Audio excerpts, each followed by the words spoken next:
Buenas tardes con todos y todas. Bienvenida, vicerrectora, doctora Nancy Wong, para que por favor pueda dar inicio al café científico de la tarde de hoy. Muchas gracias, Cecilia. Muchas gracias a todos a quienes nos acompañan en este momento, al magíster Billy Navarrete y al magíster Abraham Bedrán, que nos acompañarán hoy día con este tema así como que muy candente, ¿verdad? Porque estamos en plena campaña y pues es interesante hacer el análisis de esas propuestas en función de las desigualdades y todos aquellos temas que pueden pasar de, no sé si de largo, pero de repente sin mucho detenimiento por ser analizados por los candidatos. Así que muchísimas gracias por el tiempo que nos van a dedicar en este análisis y esperemos pues que haya muchas preguntas y algún tipo de planteamiento que pudiera resultar oportuno. Muchísimas gracias, Billy, y muchísimas gracias, Abraham, por este tiempo. Muchísimas gracias, doctora. A continuación tenemos las palabras de la directora del CINDE, el Sistema de Investigación y Desarrollo de la Universidad, la doctora Marlene Mendoza. Buenas tardes con todos. Sean bienvenidos al segundo café científico organizado por ICSEA. ¿Sí se me escucha? Sí, se le escucha. Sí se me escucha. Ok, listo. Bueno, primero felicitarlos por este tema, porque es de tanta importancia al tratar sobre los aspectos sociales que con frecuencia es un poco olvidados o tomados en un segundo plano por parte de los gobernantes. Y en este caso, pues se van a tratar las propuestas de los candidatos, que cualquiera de los dos podrían ser el nuevo presidente de Ecuador. Y obviamente hay temas continuos que son de preocupación y de interés de nuestra sociedad, que se fueron agravando o se agravaron a partir de la pandemia. Como ustedes saben, el tema de la crisis sanitaria, los altos índices de pobreza y profundidad de la desigualdad, desnutrición infantil, un poco lo cuestionable de la calidad de los servicios públicos, el uso eficiente del presupuesto en temas de salud, de educación, protección social y brechas que tienen que ver con el bienestar de la población en general y específicamente o con mayor interés también en el aspecto rural. Estamos seguros que los expositores invitados nos van a dar un amplio abordaje sobre estos desafíos que hay que enfrentar y cuáles son las propuestas y enfoques que los candidatos están proponiendo. Bienvenidos, éxitos, y estamos atentos a sus exposiciones. Muchas gracias, Marlene. Entonces, a continuación vamos a comenzar con las exposiciones. Comento un poquito en qué consiste el café científico para quienes es su primera vez. Comenzamos con las exposiciones. En este caso tenemos a dos expositores y al término de la segunda exposición abrimos el espacio para el debate, preguntas, comentarios, posiciones, sugerencias y demás. Vamos a comenzar entonces nuestro café científico sobre elecciones y el reto ante las desigualdades, análisis de las propuestas de políticas sociales de los candidatos finalistas en las elecciones presidenciales, con la exposición del magíster Abraham Bedrán Plaza, abogado de los juzgados y tribunales de la República del Ecuador, graduado de nuestra Universidad Católica, con su maestría en Gobierno y Administración Pública de la Universidad Complutense de Madrid, que ha desempeñado cargos públicos en todos los escalafones dentro de la administración pública local, en Guayaquil y Guayas. Es docente de nuestra universidad en la carrera de Derecho. Adelante, por favor, Abraham.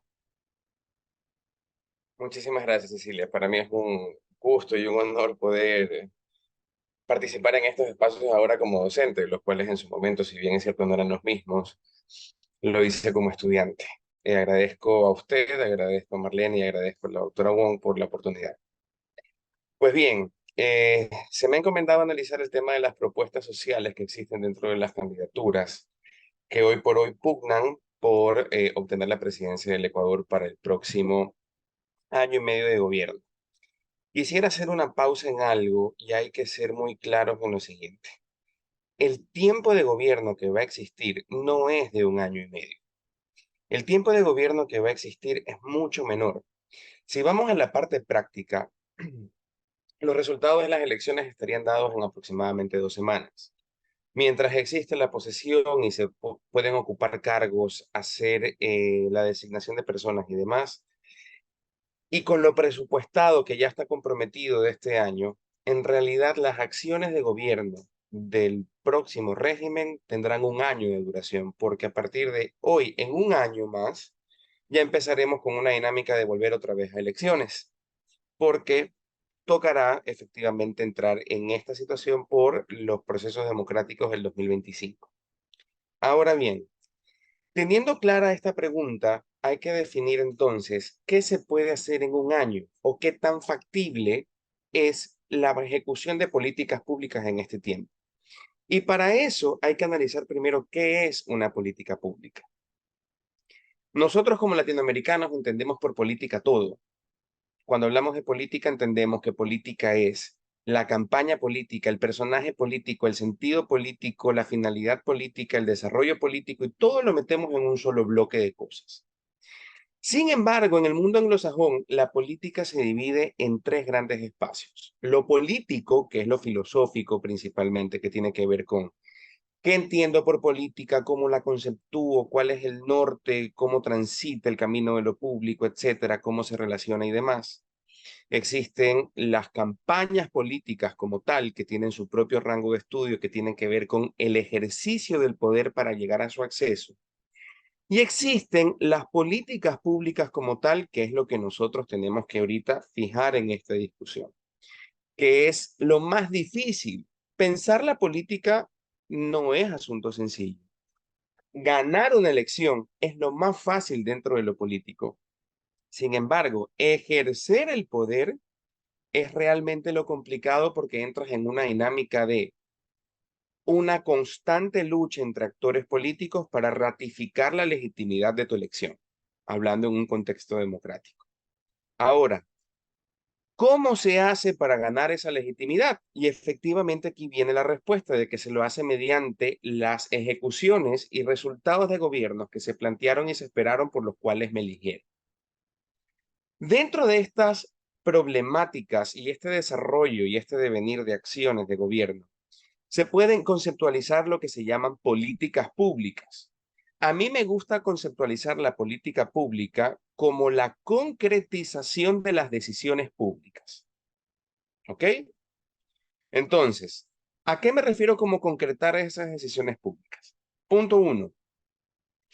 Todo régimen al ganar entra con una línea de acción según una propuesta de trabajo o una intención de trabajo manifestada a su electorado. ¿Ok?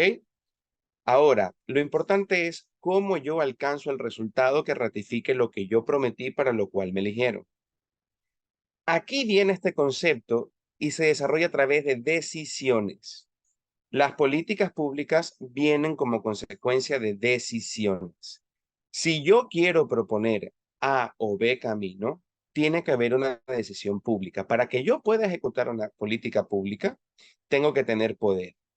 Es decir, al momento de ganar una elección, yo decido qué quiero hacer y cómo lo voy a hacer. Ahora, planteando esto, teniendo claro que es una decisión pública, las que son propuestas por los candidatos en lo social, si nos regimos específicamente a los planes de trabajo, no son más que líneas de acción que no tienen un horizonte claro. Si las tomamos en conjunto y las analizamos, vamos a ver que en general los dos proponen lo mismo. ¿Qué quiere decir esto? Que el plan de trabajo en realidad es netamente, en nuestro contexto ecuatoriano, una proclamación de ofertas que en la práctica van a ser básicamente las mismas, por lo menos por lo que se puede analizar ahora. En la línea de Daniel Noboa, vemos que la igualdad no tiene una claridad respecto a lo que se espera de las acciones de gobierno. Se manifiesta la claridad, se manifiesta con claridad que debe haber igualdad, pero lo desarrolla básicamente en ejes de trabajo, de producción, de derechos de minorías y de las mujeres. Pero definición como tal de igualdad, ¿qué es la igualdad? ¿Hacia dónde apuntaría el gobierno? Como tal, no hay. Habla de eliminación de brechas salariales, habla de reconocimiento y promoción de grupos minoritarios como los LGBTI, habla de la incorporación de la sociedad en los procesos productivos, etc. Pero como igualdad, como concepto, como decisión, como política, no se ve un norte claro. Al mismo tiempo, si analizamos las propuestas de Luis Espinosa, si bien es cierto es un plan de trabajo mucho más detallado, termina siendo lo mismo solamente que con un desarrollo más escalonado y más difuminado de cuáles son esas acciones a tomar. Sin embargo, más que eso, sí proclama la igualdad como proceso de desarrollo de su plan de trabajo en diferentes aspectos de manera más detallada. Ahora, ¿es posible que estos planes de gobierno se concreten? Lo veo muy difícil. Y lo veo muy difícil porque falta lo más importante dentro de lo que son las políticas públicas. Yo no veo en ningún momento, y tampoco esperaba verlo, porque los planes de trabajo tampoco pueden ser un almanaque o una biblia de cómo va a desarrollarse cada estrato del gobierno en su ejecución. Pero en ambos casos no veo lo más importante, que es la incorporación de quienes van a tomar estas decisiones. Yo puedo querer cambiar el mundo, pero si quiero cambiar el mundo con mis amigos del colegio, es muy difícil que lo consiga. Si quiero cambiar el mundo con mis mejores amigos de la universidad, también. Yo no veo en ninguno de los dos casos la incorporación de estas grandes líneas de políticas de igualdad. La enunciación o la manifestación concreta de quiénes van a incorporarse en estos procesos de elaboración y desarrollo de las políticas públicas. ¿Ok? Punto uno, no hay esa manifestación. Dos, no veo yo cuál es el inicio y cuál es el fin de la política pública. Solamente veo qué es lo que quiero, pero no me indica en ninguno de los dos casos cómo lo voy a conseguir y qué es lo que yo espero recibir de estas políticas públicas con palabras reales. Lo que vamos a ver son proclamas políticas que son muy sentidas en cuanto al fervor y la voluntad, eh, a la animosidad, perdón, de querer captar un electorado. Dos, tres, estas políticas públicas en ambos casos, en cuanto a la igualdad, desconocen y no desarrollan lo que ya existe. ¿Qué es lo que ya existe? El Estado ecuatoriano, en su constitución, a partir del artículo 84, menciona que el Estado se desarrolla a través de garantías. ¿Qué es una garantía? Una garantía es como yo le aseguro a una persona que voy a cumplir o que voy a hacer honrar mi obligación y mi palabra que he contraído con él. ¿Y cuál es la obligación o garantía que tiene el Estado ecuatoriano en temas de igualdad? Generar estos procesos y generar estos canales. ¿Cómo hace esta situación? A través de políticas públicas que en realidad son garantías institucionales y normativas. Por garantía institucional, lo que yo quiero decir es, como Estado, voy a crear entidades que hagan realidad los fines que la Constitución proclama. Y como garantía normativa, quiero decir, voy a crear normas que le permitan a estas entidades alcanzar esos resultados. Y en esa línea, ¿qué tenemos? Los consejos de igualdad. El Consejo Nacional de Igualdad, que se encarga de generar y promover estas políticas públicas. En ninguno de los dos casos veo cómo van a potenciar esos consejos de igualdad. En ninguno de los dos casos veo qué tipo de normativa o hacia dónde se enfocan. En ninguno de los dos casos veo lo más importante en políticas de igualdad, que es la transversalización de la ejecución de esas políticas. ¿Ok? No veo eso. Si ustedes van a la web y empiezan a analizar políticas de igualdad en el Estado ecuatoriano, me llamó la atención que se ve bastante esa situación, pero de años o regímenes anteriores. No encontré de manera desarrollada y tan bien estructurada como las que hubo hasta el año 2019. Ahora, Si no tengo yo desarrollada en esta propuesta quién va a hacer las cosas, cómo va a hacer las cosas y qué resultados espero, ¿qué análisis puedo hacer yo? Puedo decir que ambos son sentidos muy lindos, ambos son sentidos muy bonitos, muy sentidos, viva la patria y todo lo que sea. Pero en la práctica no veo ninguna posibilidad de que se materialice esa situación. Y ahí nace precisamente la principal queja que tienen las políticas públicas en el Estado ecuatoriano, que creemos que son solamente normas, creemos que hacer política pública es ir a la Asamblea y proponer una ley, y es lo que menos tiene que tratarse una política pública, sino que son decisiones gubernamentales y líneas de acción que van a proponer que el Estado se enfoque en un norte. Punto uno. Punto dos, no veo, como dije en su momento, el tema de actores, a quienes van a involucrar, porque todos lo hablan desde la parte de gobierno. Pero ¿dónde están los actores sociales y políticos? Ayer justamente vi en un noticiero que se hablaba de las políticas contra la desnutrición infantil en el Ecuador. Y la principal queja que había era que las políticas de desnutrición infantil se cambiaban cada 2, 3 años, porque dependían de quién ejercía el gobierno, dependían de quién obtenía la titularidad de los entes rectores del Estado para ejecutarlas. Entonces, en esa situación es muy difícil prever que esas políticas públicas se puedan alcanzar, porque en el momento en que se desarrollen ya de manera práctica, lo público es no difícil, es imposible, ¿ya? Es imposible. De hecho, los gringos le llaman a la ejecución de políticas públicas la solución a los wicked problems, o sea, los problemas imposibles, tostados, desmarañados. La política pública implica solucionar problemas y estos problemas implican un sinnúmero de situaciones y problemáticas que todos podemos pensarlas, pero en la práctica, cuando las materializamos, van a diferir, a pesar de que todos estemos de acuerdo en lo que esperamos de eso y la finalidad de eso.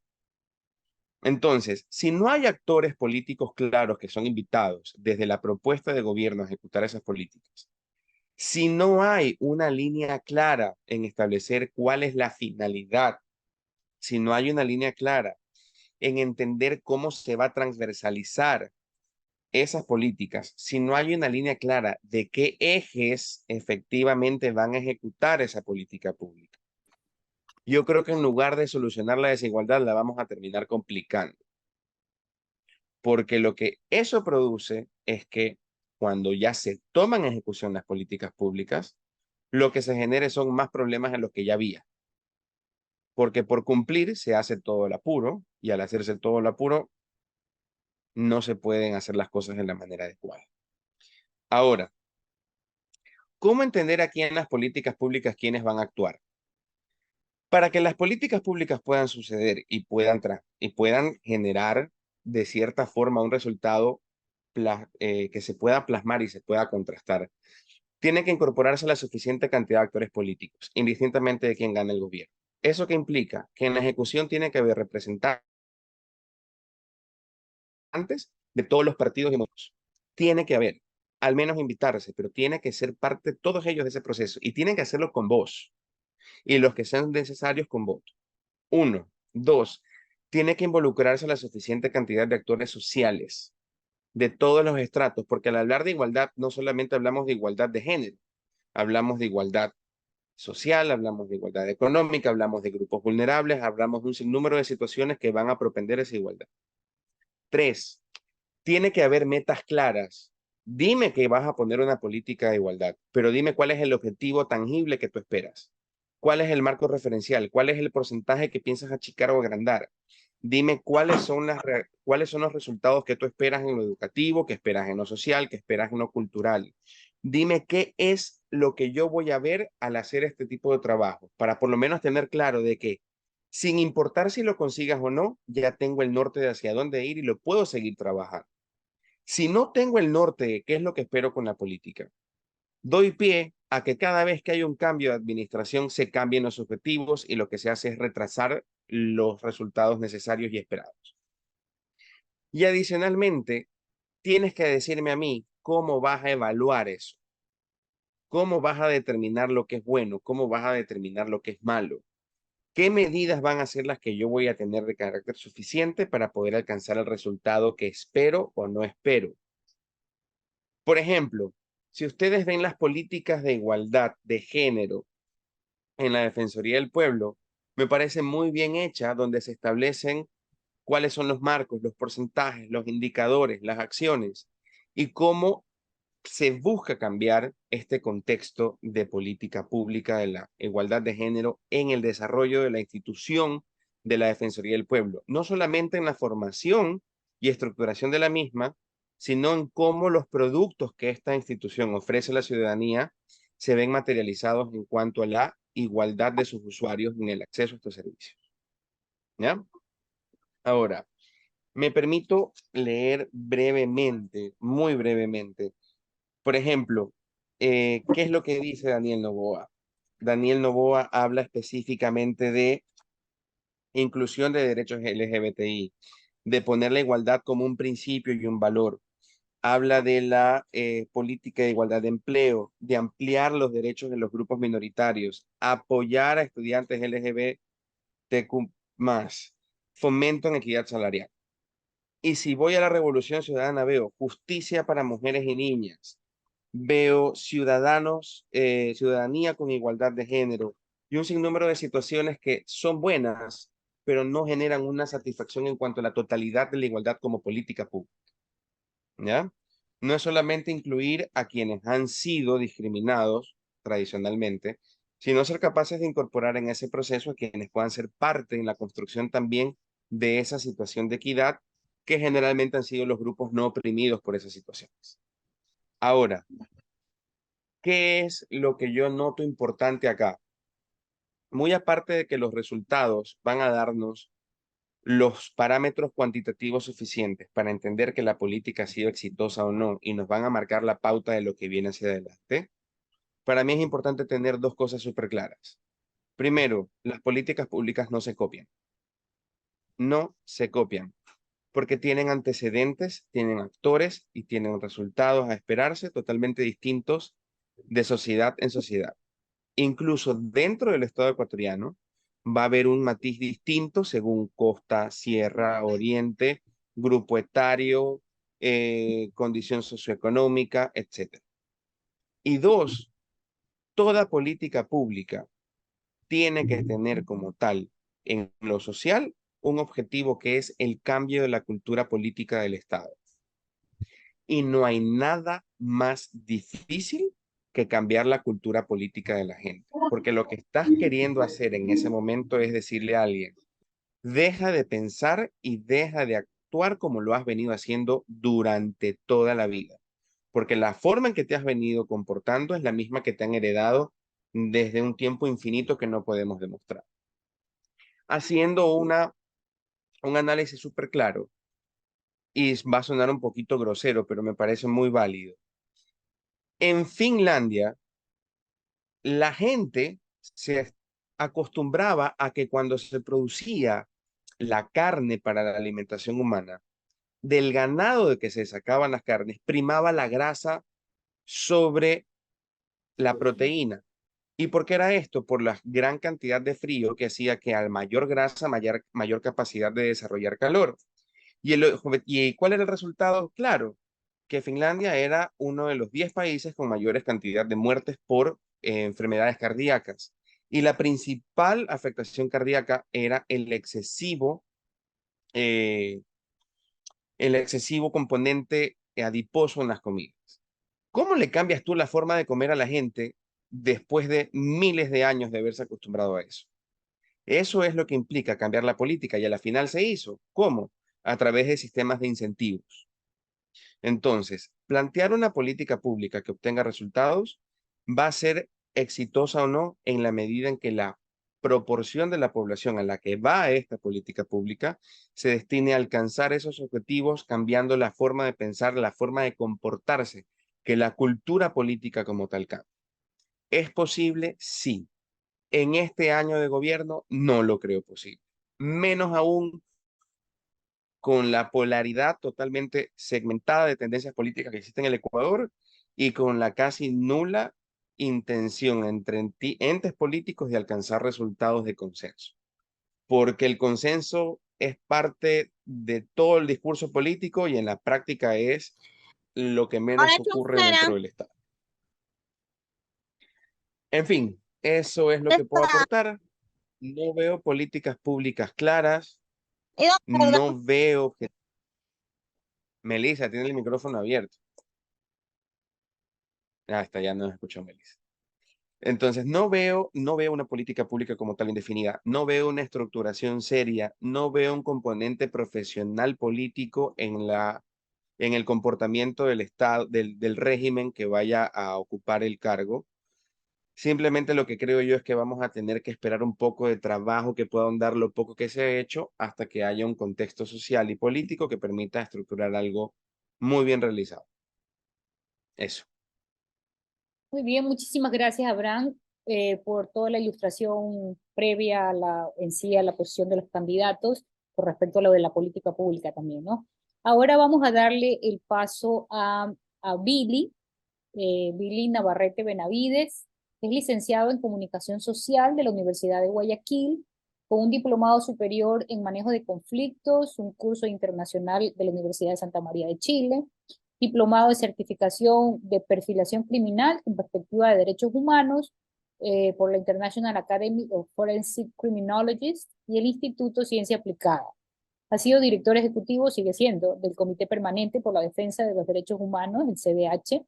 Es docente de la Cátedra de Cinematografía y Cine Documental en el Instituto Latinoamericano de Expresiones Artísticas. Es coordinador de la Red de Movilidad Humana en la región Costa, vicepresidente del Consejo Cantonal de Protección Integral de Derechos de Guayaquil, miembro de la Junta Directiva del Centro Ecuatoriano del CEPAN y miembro del Consejo Directivo del Grupo FAR. Entonces, ahora, por favor, Billy, te cedemos la palabra. Sí, muchas gracias, Cecilia. Buenas tardes para todos los presentes y todas las presentes. Es para mí un honor, en realidad, poder participar en este súper oportuno panel. Y agradezco también la lectura que nos ha brindado Abraham, sobre las cuales en algunos momentos coincido en relación a estos planes de gobierno que ahora, digamos, tenemos en coyuntura. Eh, y lo que, bueno, primero quiero señalar es que esto que voy a hablar ahora es a partir del trabajo que hemos realizado en el Comité Permanente por la Defensa de los Derechos Humanos en relación a la temática, a las problemáticas, a las situaciones de larga data que enfrentará el próximo gobierno. Eh, y eso, digamos, tiene que ver con esta preocupación que Abraham también señala a propósito de la corta edad del periodo. Creo que hay ambos candidatos, quien, digamos, finalmente asuma el poder, tienen esta enorme, digamos, dificultad de hacerse ver, por decirlo coloquialmente, en un corto periodo con relación a problemáticas que son altamente complejas y que la política pública ha estado, digamos, en el mejor de los casos intentando atender, porque hay grupos de atención prioritario, en primer lugar, hay afectados y que incluso han estado señalados desde antes y de forma recurrente por organismos internacionales de derechos humanos y particularmente el Sistema Universal de Derechos Humanos. Y sobre esto último, esta guía es algo que quisiera, esta guía de recomendaciones me refiero, es algo que quisiera colocar por delante y en un segundo momento hablar y describir un poquito algunas problemáticas que creemos que son relevantes, que tienen enfrente, digamos, a estos gobiernos y obviamente compaginar con los planes que se han, digamos, expresado. Sobre este asunto último, sí señalar, y ahí coincido con Abraham, la posibilidad de que al compaginar estos planes, en términos generales van a resultar bastante similares, aunque en algunos casos puede resultar en temas particulares algún detalle adicional, pero en términos de panorámica se podrían encontrar bastantes similitudes. Y también señalar en relación a los planes de gobierno que lastimosamente, y eso es parte de la debilidad de la cultura política ecuatoriana, poco seguimiento en relación a la institucionalidad y al control, digamos, de la acción de gobierno se tiene ya en la implementación, en el mejor de los casos que haya implementación de aquellas ofertas que inicialmente se plantean. Y creo que ese es un grave problema y un grave problema para la democracia, porque a la larga esa opción electoral se debilita al momento ya de asumir el poder y con toda la contingencia que eso acarrea, ¿no? Los gobiernos en general enfrentan constantemente circunstancias súbitas, inesperadas, que hacen que eventualmente se vea quién conduce la nave. Bueno, con relación a la orientación de los organismos internacionales de derechos humanos con relación a la acción de los gobiernos y particularmente del Ecuador, quería señalar algo que nos puede dejar como clara cuál ha sido la permisividad de los gobiernos con relación a estas recomendaciones que están como, digamos, elementos obligatorios para asumirlas, para orientar, en la propia Constitución, en los artículos 3, 84, 424 y 426, se señala de la Constitución ecuatoriana la calidad obligatoria que tienen el respeto a los instrumentos internacionales de protección a derechos humanos eh, eh, sobre cualquier norma jurídica nacional en esto. Y a partir del examen y cotejo del respeto de estas normas internacionales, y aquí me refiero a la Convención contra la Tortura, la Convención del Estatuto de Refugiado, la Convención sobre la Eliminación de todas formas de violencia contra la mujer y otras que, digamos, están como orientación de lo que debería asumirse como implementación de gobierno. Y en el 2017, al examinar el desempeño que tienen los gobiernos del Ecuador en particular en esto, con relación a las normas internacionales de derechos humanos, presentaron al Estado ecuatoriano 182 recomendaciones, 2017, en esto. Y de las cuales el Estado ecuatoriano en ese entonces aceptó 16. Y entonces eso nos da también chance como para identificar lo reconocido que podría ser este acompañamiento con la que puede contar el gobierno en relación a la cooperación internacional y todo lo que podría estar detrás de estas recomendaciones, porque no son, digamos, cuestiones al aire. Estas recomendaciones vienen ahí del lado de lo que la cooperación internacional como obligación, digamos, del sistema universal y derecho humano,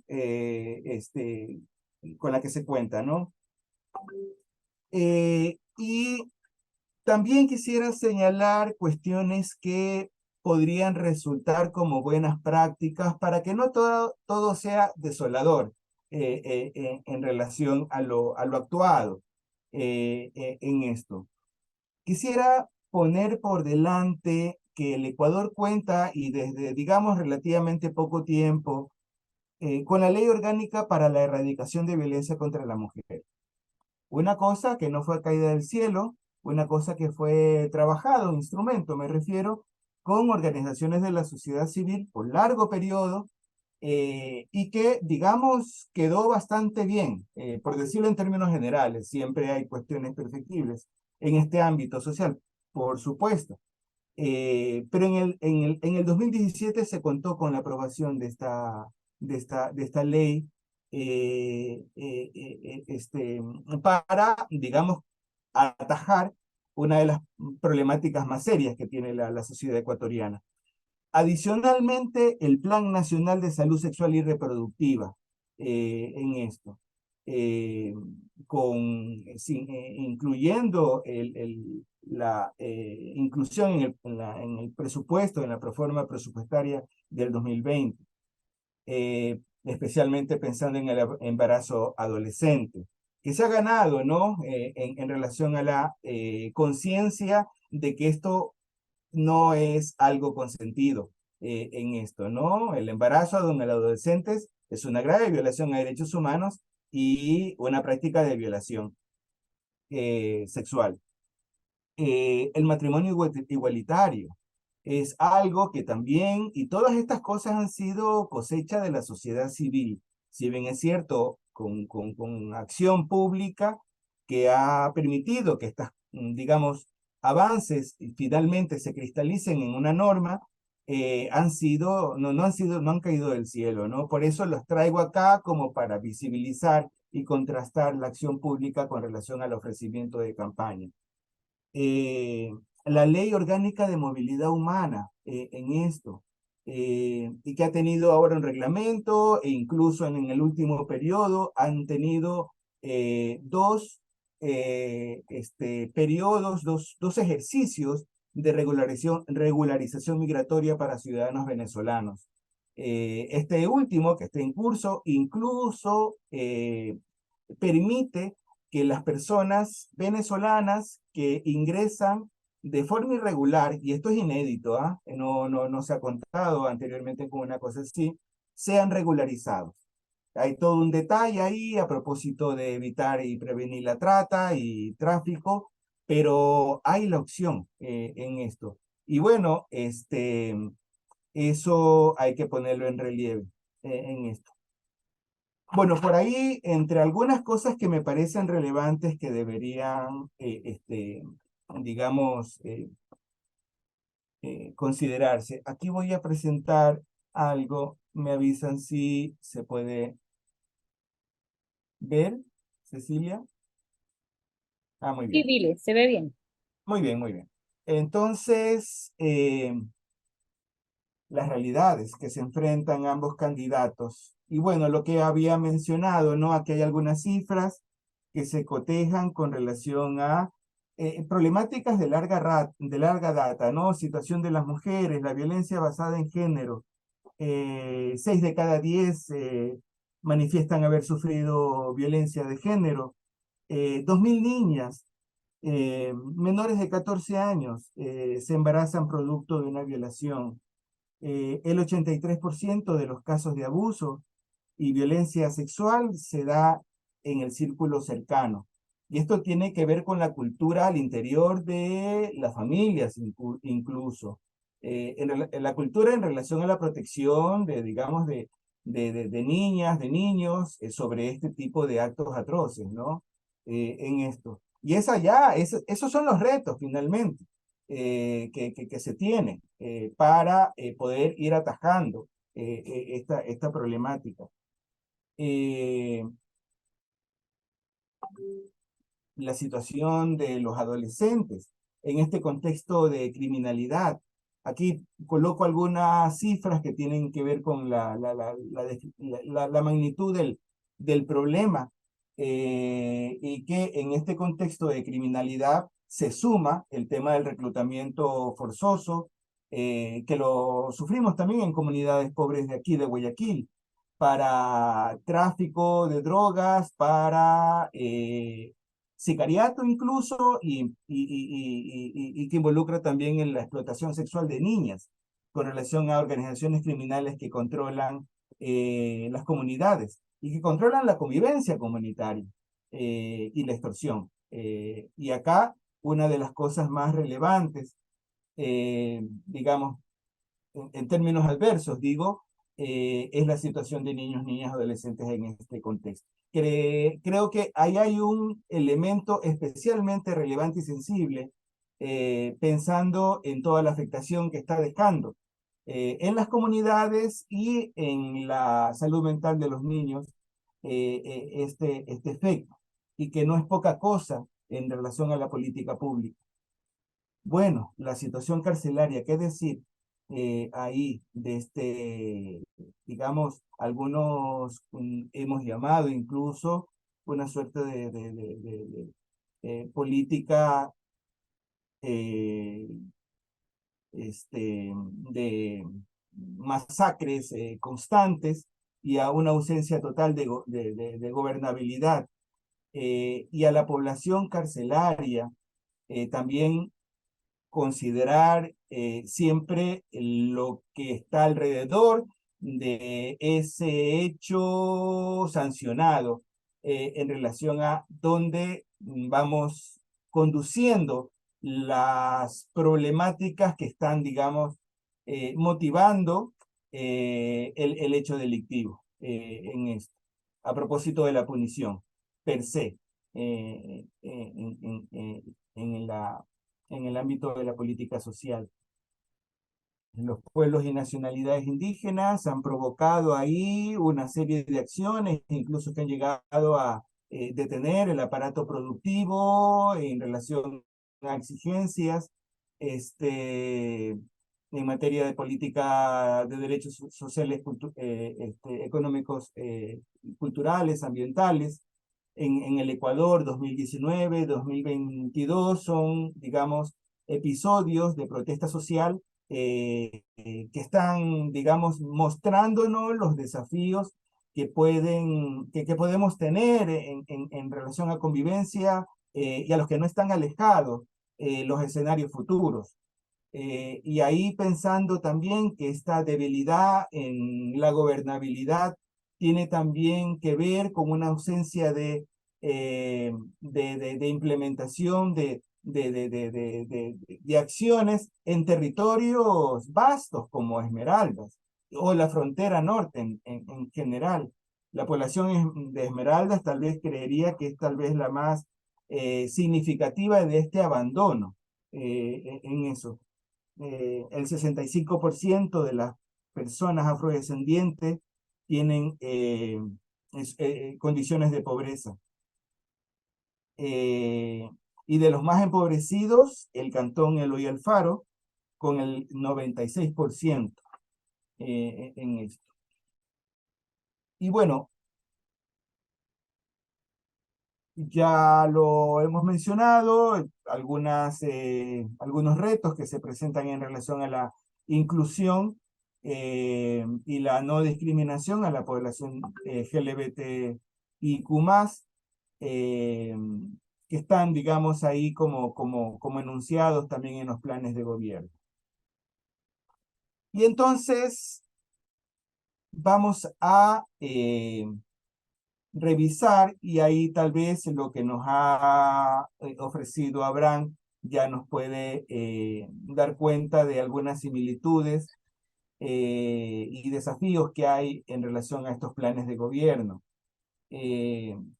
Acá Luisa González titula su plan como Carta al Pueblo Ecuatoriano.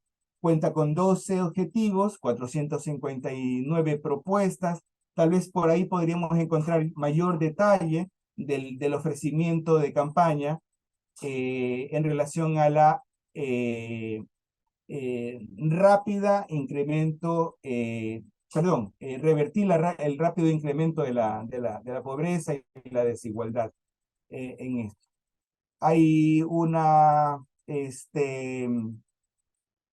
alusión a la política, política social para la niñez, la infancia, y esto creería que una de las principales cuestiones tienen que ver con las escuelas y recuperar el sistema educativo en relación a todo lo que está ocurriendo en infancia y especialmente en términos de seguridad. Ahí. Por otro lado, perdón, por otro lado, lo de movilidad humana, hay una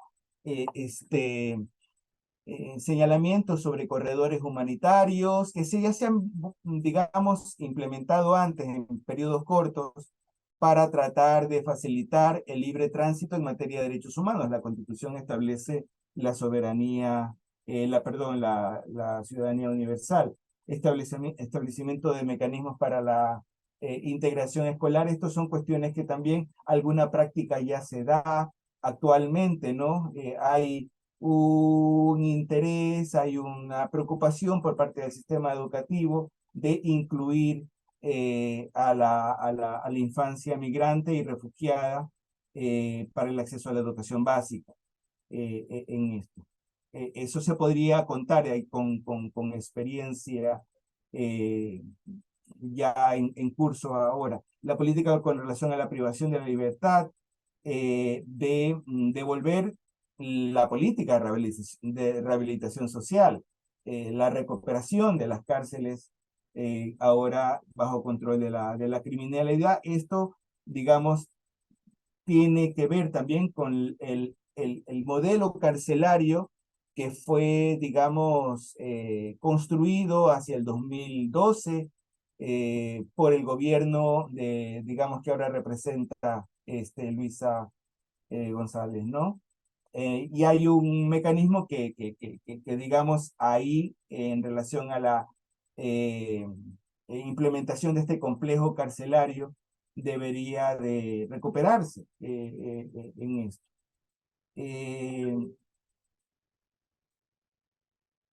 Políticas sociales para las mujeres, la salud de las mujeres, el establecimiento de cuotas afirmativas, la unidad de mujeres de policía para prevención de seguimiento e investigación de femicidios.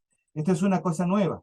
Esto no se lo había colocado así.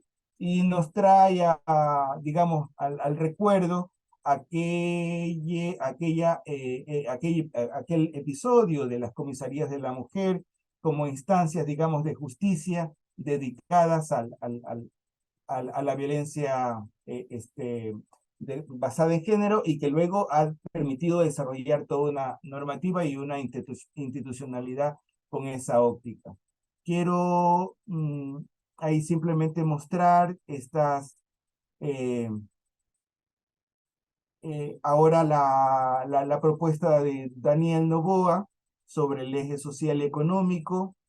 Aquí algunas cuestiones también que tienen que ver con el sistema penitenciario. Lastimosamente han habido ahí algunos mensajes ya por fuera del plan que han, digamos, permitido ver una opción un poco más consistente de política de rehabilitación social que al menos desde el organismo de derechos humanos no creo que incluya barcazas o el aislamiento, digamos, per se de la población carcelaria del resto de la sociedad. También hay alusión un poco más escueta con relación a la salud de la población, fíjense acá, y la población migrante y refugiada también en relación a la educación, inclusión de niños en el sistema educativo. Noboa señala casi enunciados como principios fundamentales, inobjetables, ¿no? Pero como también lo mencionaba Abraham, digamos, no habría mayor detalle en esto si no escuché mal. La política social en materia de pueblos y nacionalidades, digamos que son enunciados clásicos, ¿no? Ahí, fíjense. Y luego queda, por ende, ¿qué se puede hacer en este corto plazo y cómo y con quiénes? Obviamente. En esto. Bueno, algunas referencias bibliográficas que usé para la presentación. Por ahí quisiera terminar, Cecilia, creo que cumpliendo con el tiempo que me habían permitido. Gracias. Muchísimas gracias, Billy. Muchísimas gracias a ambos. Y yo quisiera, ya les voy a dar la palabra al resto, pero yo quisiera tal vez como, más que hacer una síntesis, porque yo creo que cada uno ha dicho cosas interesantes eh, en términos generales de las políticas públicas y también en términos específicos de un poco cómo están las propuestas de políticas sociales de ambos candidatos. Entonces yo me imagino que al igual que el resto ha podido observar que hay muchísima similitud en lo que está un poco entre escrito o propuesto por parte de ambos candidatos. Entonces, quizá una primera pregunta que yo quisiera poner sobre la mesa para ambos, para ustedes, para los dos, es si es que hay tanta similitud, ¿en dónde podrían ustedes ver la diferencia? O sea, en una intencionalidad política, en el cómo van a implementar esa política social, ¿en qué verían la diferencia entre ambos candidatos? En términos asimismo, pues de las políticas sociales que apunten a la igualdad.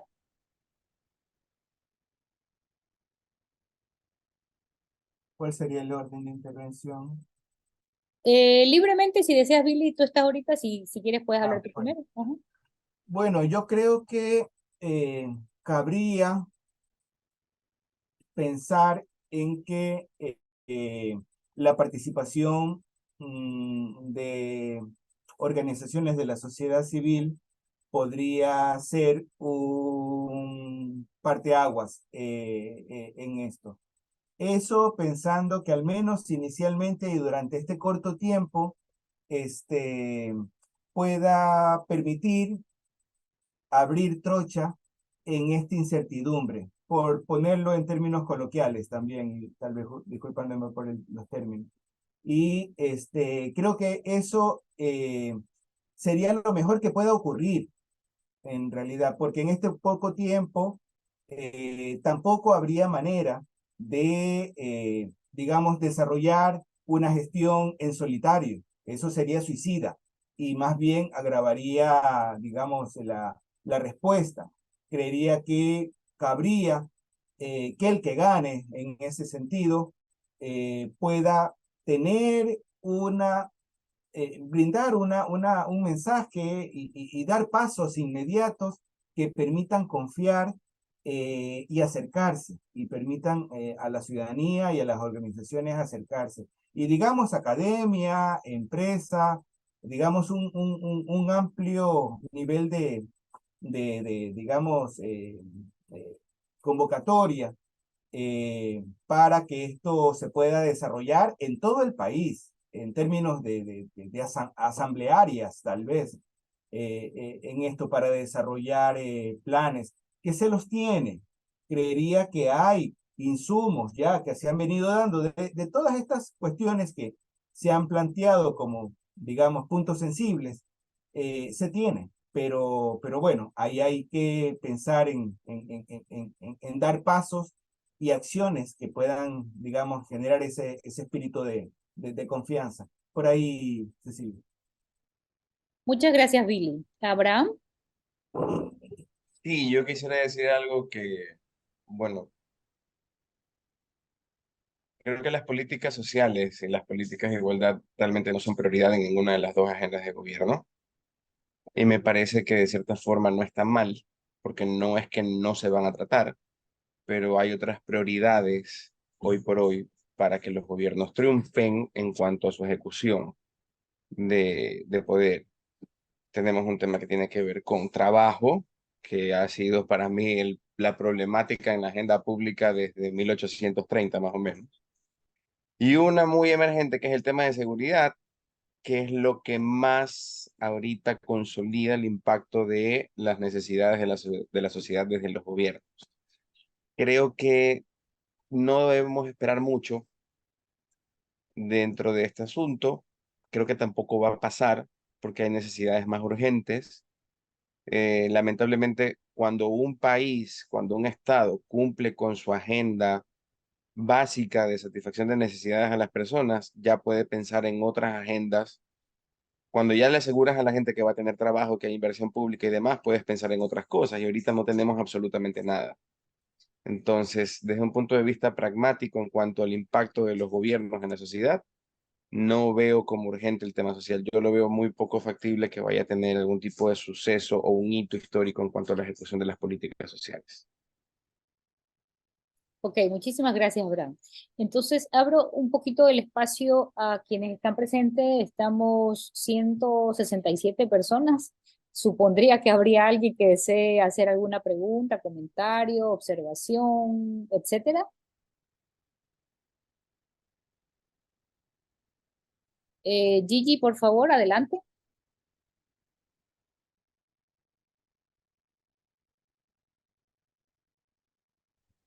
Muchas gracias, Cecilia. Gracias. ¿Sí me escuchas? Sí, sí. Perfecto, gracias. Primero, gracias a todas las personas que están conectadas y a los dos expositores de este conversatorio por su interesante participación. Ahí yo voy a discrepar un poco con Abraham frente a la no, digamos, dentro del pragmatismo que quizás la mención, la no necesidad de priorizar en este momento las políticas sociales y, y de inclusión, porque precisamente son la raíz de las otras problemáticas un poco más que estamos viviendo, ¿no? Entonces, si no atendemos estos problemas sociales, seguimos atribuyendo o alimentando estos otros problemas como la seguridad, que son producto de estas otras causas más estructurales, ¿no? Pero frente a esto yo quería preguntarte algo un poco más alineado a lo que mencionabas sobre este proceso de la implementación de las políticas y va enmarcado a lo que tú mencionabas sobre la evaluación, ¿no? A esta carencia de evaluación que hay en el país para poder correctamente medir el impacto, la continuidad, el impacto, la implementación de estas políticas que se están llevando a cabo. Y tal vez dentro de esa misma línea es donde pudiéramos encontrar un poco la diferencia que decía Cecilia de estos dos planes que de manera general están bastante alineados, pero es al momento en que los aterrizamos que podemos encontrar estas diferencias. ¿Cómo crees tú que podríamos o necesitaríamos evaluar las políticas sociales en nuestro país de acuerdo a nuestro contexto y nuestras características de Estado? Hola Gigi, muchas gracias. Eh, para variar, Gigi. En fin, quería decirte dos cosas. Primero, no es que le dé menos importancia a las políticas sociales que a las que mencioné de seguridad. Lo que pasa es que el efecto y evaluación e impacto de las políticas sociales en la realidad social es de menor inmediatez de lo que pueden ser las de seguridad. Es decir, cuando tú tienes que tomar decisiones públicas, uno de los parámetros para ver dónde estableces las prioridades o no es el nivel de impacto de las mismas. Por ejemplo, si tú quieres cambiar el sistema de administración en el sector público, un cambio efectivo y real tomaría años que no se podrían medir.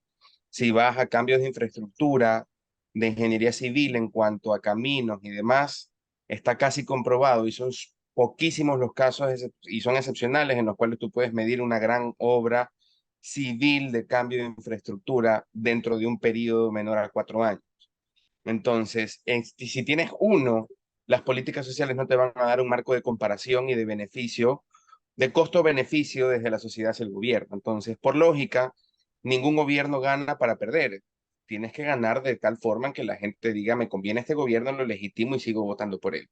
Entonces, en ese plano práctico, es que digo que van a atender más los temas de seguridad como tal que los temas sociales, sin quitarles importancia, pero lo hablo desde un punto de vista político.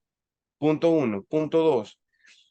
Los Consejos Nacional de Igualdad tienen la atribución de medir y de evaluar estas políticas. Pero si nos vamos a qué tan bonita es nuestra Constitución, pues yo podría decir que vivimos en Disneylandia. O sea, si tú lees la Constitución, vas a decir, por Dios, qué lindo es Ecuador, que es el mejor país del mundo donde cualquier persona puede vivir. Y cuando vas a la práctica te das cuenta de todo lo contrario. Ahora, ¿qué noto yo en cuanto a la evaluación de políticas públicas? La dejas exclusivamente en las propias entidades creadas por el Estado. O sea, lo haces juez y parte. Hay poco involucramiento de las personas y tenemos un quinto poder, que es el de participación ciudadana, pero que por lo menos en el efecto mediático no tiene mayor tipo de impacto o de generación de discurso social respecto a cómo la ciudadanía percibe los servicios que da la administración pública. ¿Qué haría yo ahí? Es importante que para que las políticas públicas triunfen, más que evaluarla desde el Estado, tiene que ser evaluada desde la sociedad. Entonces, debería haber un incentivo y una reglamentación que propugne la mayor participación de los actores sociales no políticos, que a la final terminan siendo políticos, en los beneficios que retornan a la sociedad desde las acciones de gobierno.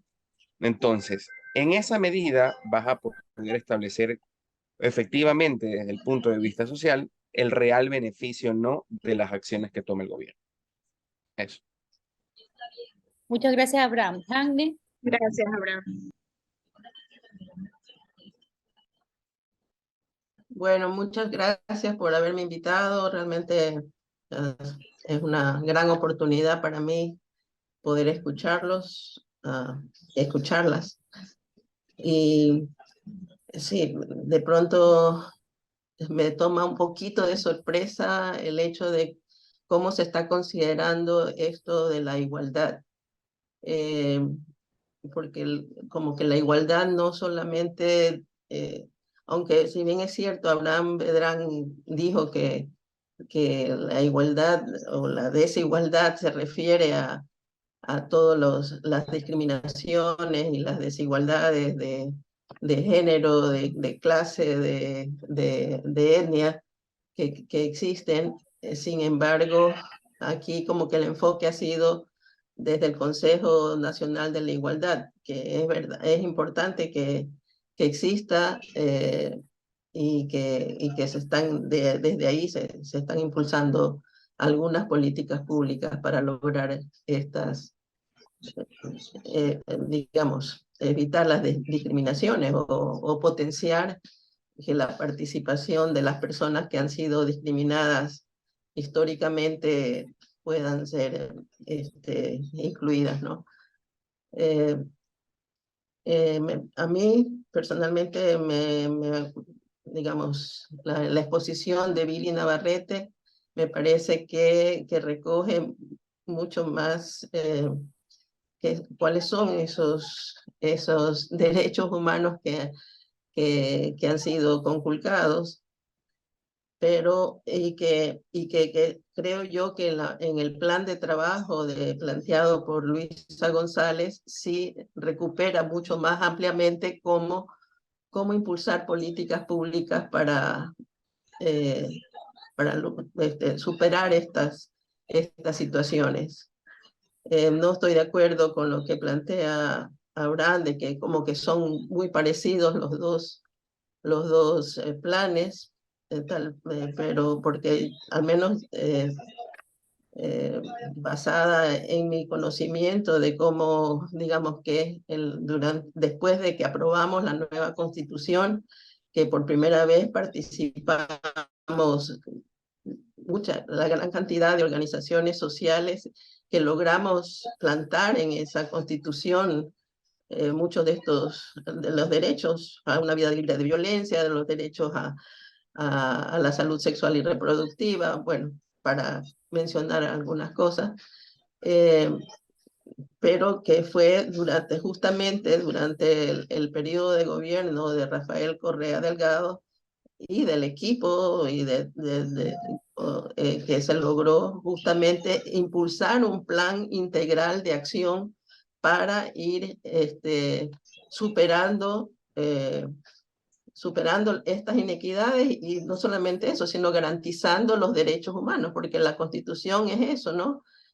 Nosotros somos un Estado social de derecho, digamos, y que eso es lo que tiene que irse al Estado a través del Poder Ejecutivo y de los otros poderes, le corresponde lograr garantizar esos derechos. Entonces creo que en ese sentido también la experiencia que tiene Luisa González de haber participado en este desarrollo del plan y impulsar las políticas públicas adecuadas para lograr lo que definitivamente se logró durante ese tiempo, que fue una disminución grande de la pobreza, que se logró la mayor inclusión o participación de niños y niñas y adolescentes y los que accedían a la universidad, al derecho a la salud, el derecho a perdón, a la educación, el derecho a la salud.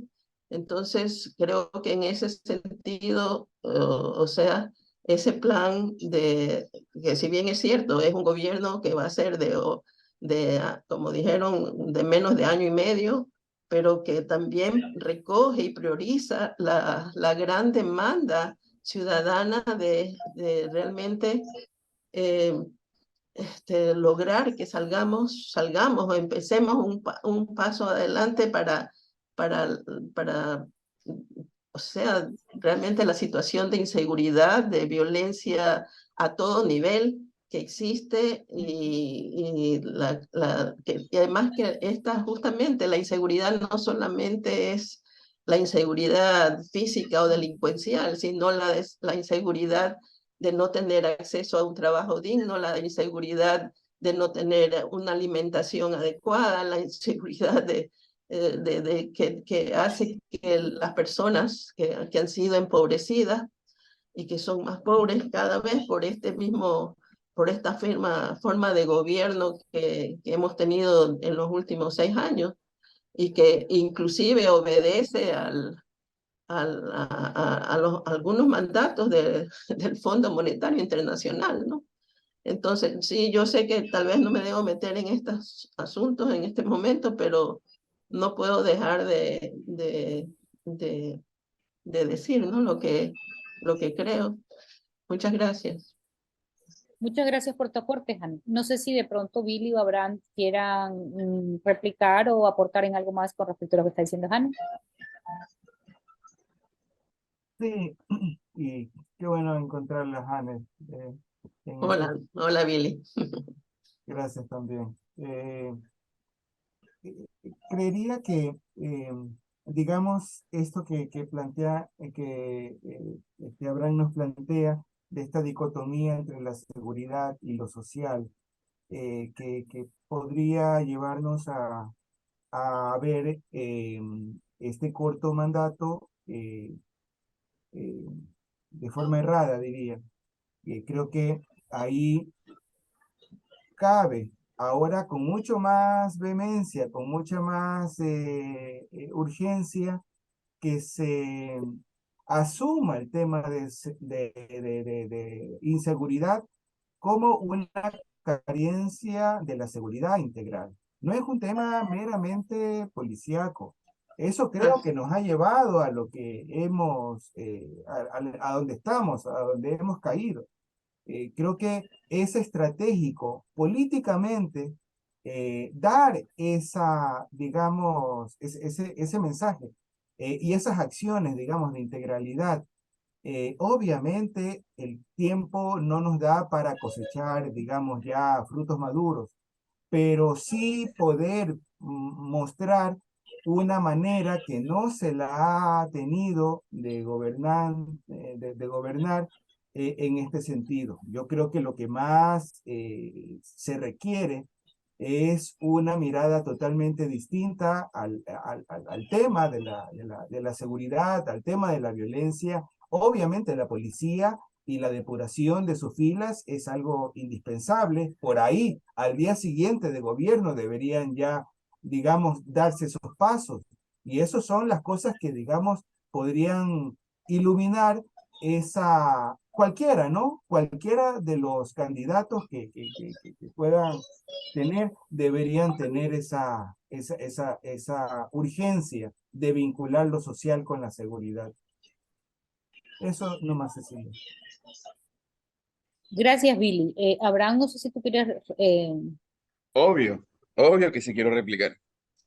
A ver, no se me malinterprete, por favor. No estoy queriendo escalafonar o jerarquizar las necesidades que existen o darle prioridad a una por otras, desmereciendo lo que implica cada una de ellas. Sería ilógico de mi parte sin ningún sentido pensar que la seguridad se desprende de la línea de lo social. De hecho, creo yo que hoy por hoy afrontamos un gran problema porque los últimos presidente, sobre todo el que tenemos ahorita, no nace de lo social, no es una persona que haya obtenido la presidencia por un proceso político-social, no es una persona que haya transitado por lo público, sino es una persona que se dedicó a dedicar un ego y una línea de gobierno en la que ha priorizado intereses no públicos, sino privados. Punto uno. Punto dos. Mi respuesta y mi acotación, Jane, no va a querer decir que la solución es dejar a un lado lo social y enfocarnos netamente en los temas de seguridad ciudadana, sino que en la parte práctica, hoy por hoy, el gobierno que entre va a tener un año de gestión, no más, porque el presupuesto de este año está comprometido, hay muy poco tiempo para hacer algo. De hecho, solamente para nombrar cargos medios, que son los que terminan ejecutando, te vas a tomar por lo menos como poco un mes, como poco un mes. Porque, ojo, está tan desinstitucionalizado el Estado que va a venir una avalancha de demandas por destituciones, cargos, nombramientos de libre remoción, etcétera, que en la práctica es lo que pasa. Entonces, teniendo solamente un año de gobierno, tienes que dar prioridad a cuáles son esos estamentos que vas a atacar y que te van a permitir ganar legitimidad para propugnar ganar otra vez una elección. ¿Por qué? Porque yo puedo dejar muy bien sentadas bases y muy bien políticas que me van a permitir solucionar un problema, pero ni siquiera Rafael Correa, con todos los beneficios ampliamente conocidos de tener una nueva constitución, de tener una amplia mayoría popular, de tener una asamblea a su lado, los números que hablan sobre seguridad ciudadana en su gobierno no bajaron en un año, ni en dos, ni en tres. Fueron a lo largo de todo un proceso y un periodo de trabajo en el cual no participó él solo, sino que hubo una acción conjunta. Adicionalmente a que en lo jurídico están tan prostituidas y tan mal llevadas ciertas acciones que tienen que ver con el garantismo constitucional que hoy por hoy la justicia es una quimera. Y lo digo yo desde el campo del ejercicio profesional. Me he topado con resoluciones y decisiones absurdas a cada rato, etcétera. Entonces, si quiero yo obtener resultados inmediatos, tengo que atender lo que es más urgente. Entonces, no resto importancia a lo social.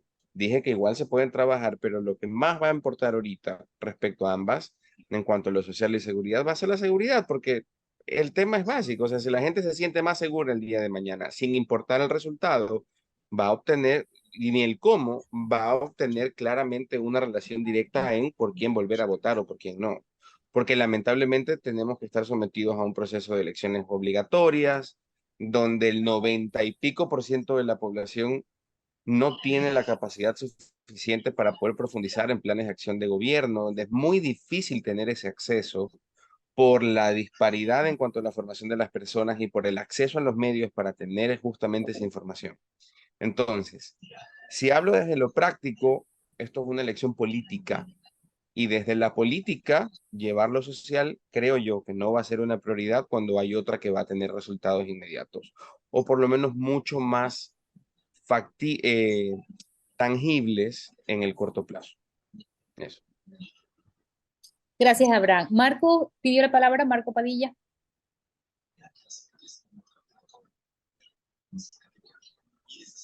Sí, muy buenas tardes. Mi nombre es Marco Padilla. Quiero hacer una interrogante al señor representante de Derechos Humanos, ya que tenemos la oportunidad, ¿no? Mi estimado representante de los derechos humanos, no es tanto, estuve escuchando lo que manifestaban respecto de que hay una depuración de la Policía Nacional y bueno, en ese sentido no hay mucho que discrepar. No es tanto eso, el problema es la justicia que está demasiado corrompida. Existen situaciones en las cuales unos alineamientos, podría decirse, ilógicos, hay por parte de los señores jueces, fiscales, existe mucho que decir. Entonces, no tenemos una garantía de seguridad. Ahora, me voy refiriendo a lo que es violencia de género y personas que han sido víctimas de agresiones sexuales y todo, en fin, ¿no? Un sinnúmero de delitos. Ahora, ¿a qué punto quiero llegar? Usted como representante de los derechos humanos, o sea, mi interrogante es, ¿a dónde acude la persona que necesita los servicios de los derechos humanos?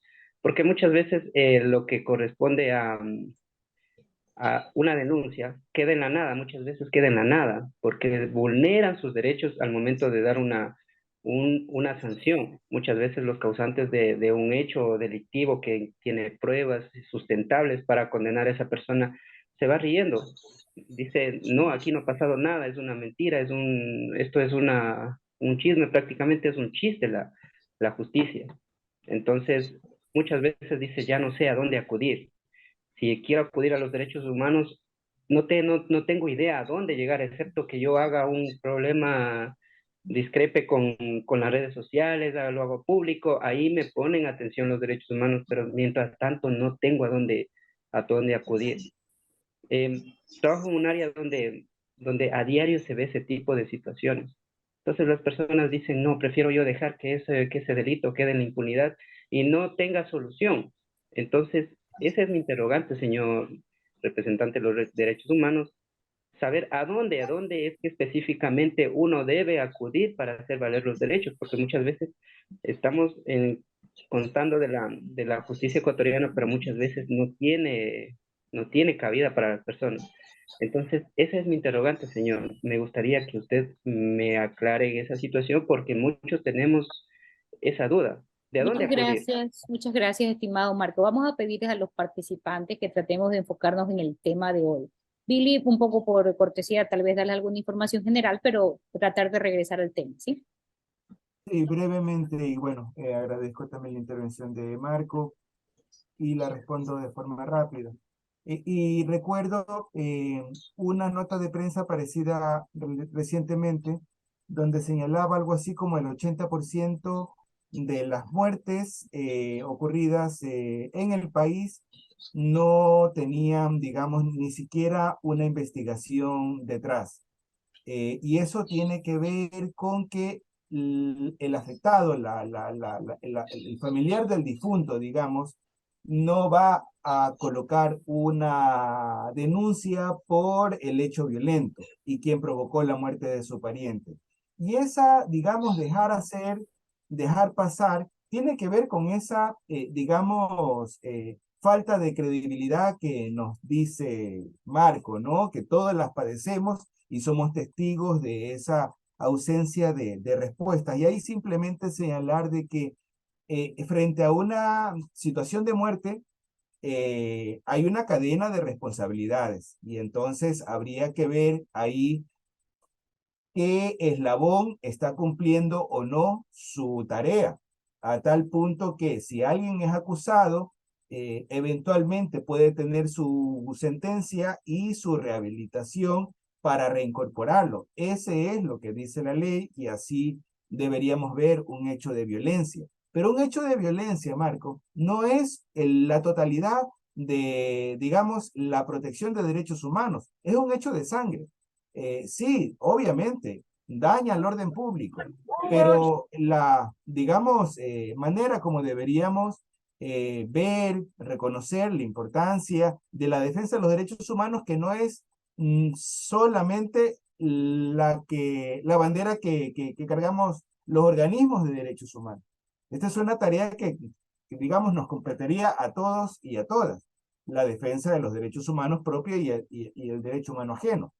Y en ese sentido somos de la sociedad civil y hay entidades y hay un abanico de instituciones que tienen, digamos, ahí tal vez la primera es la Defensoría del Pueblo, su obligación de proteger y defender de derechos humanos. Nosotros, en ese sentido, digamos, siempre dispuestos a colaborar con la lucha contra la impunidad. Muchísimas gracias, Billy. No sé si haya alguna otra intervención. Nadie más creo que ha alzado la mano. Tampoco hay mensajes o preguntas escritas en el chat.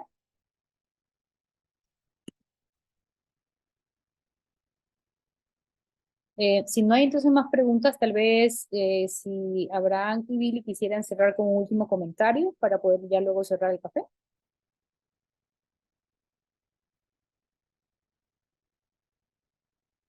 Estás en silencio, Billy.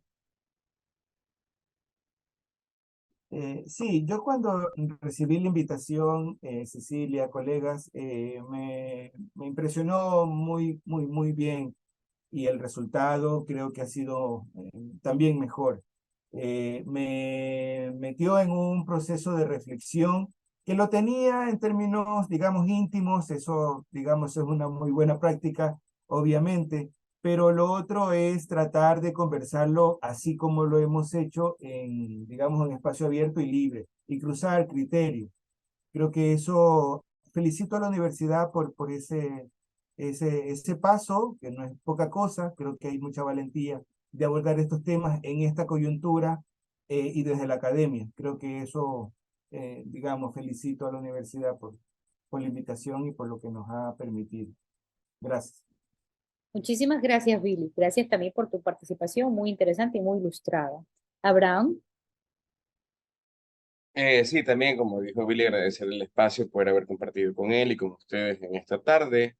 Eh, Creo yo que hay ciertos temas en los que me gusta un poquito más de polémica, pero ya no sería algo tan científico. Entonces creo que podrían haber otros momentos. Gracias y por la pregunta. Y que se sigan repitiendo estos cafés. Muy, muy buena iniciativa de la universidad. Muchas gracias también, Abraham, por tu participación, por tu postura. Vamos a cerrar entonces este café científico invitando al director del Instituto en Economía y Empresa del INESEM, a Gerson Sopo, para que nos invite al siguiente café científico del mes de noviembre. Gerson, no te veo, pero como somos tantos, imagino que estás ahí. Por aquí estoy. Muchísimas gracias, Cecilia. Felicidades a Abraham, a Billy y a todas las personas que participaron hoy.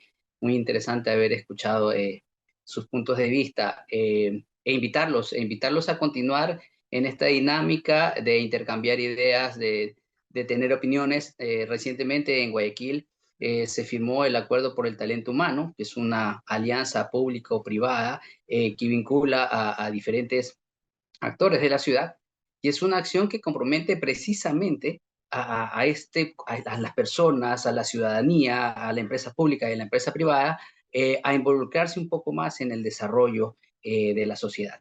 Así que esta iniciativa y otras más las estaremos conversando, tratando de analizar un poco la participación ciudadana para lograr tener ciudades inclusivas, seguras, resilientes y sostenibles. Así que los esperamos el miércoles 8 de noviembre a las 3 de la tarde en el Café Científico, una práctica y una dinámica bastante interesante desde la universidad. Un abrazo, los esperamos. Muchas gracias, Gerson. Entonces, una vez más, agradecemos a los presentes, sobre todo a Billy y a Abraham, que en esta tarde hemos podido compartir este importante tema con respecto a las propuestas de los candidatos a presidente y presidenta o presidenta del país. A nombre del Instituto de Investigación en Estudios Sociales, Artes y Humanidades de la Universidad Católica, les agradecemos y les deseamos una buena tarde.